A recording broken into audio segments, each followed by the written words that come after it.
Hi guys, part of this video magluto tayo ng minced beef gravy. Ayan, ito yung potato na 5. So, i-slice muna natin siya at i-steam natin mamaya.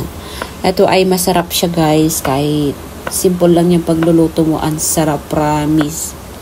Muntik pa akong naubusan ng karne ng baka. Ayan, so potato lang ang naiwan na kanina, pero konti lang, pinagkasya ko na lang yung pagkain ko kanina. So ito na siya lahat at ilagay na natin dito sa plate at i-steam natin.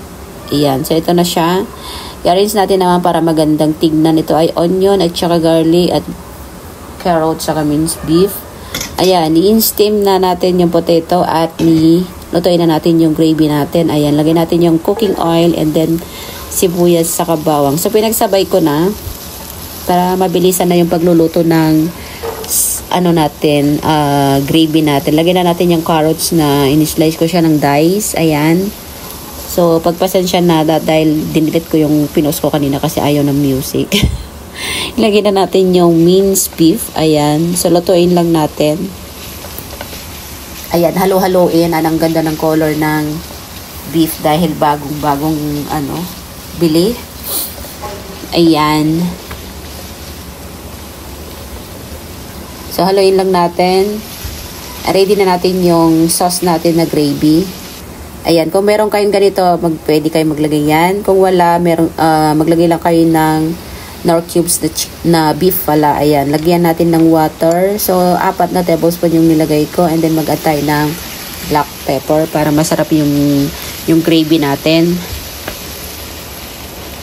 Ayan. So, pwede na natin ihalo. Ayan.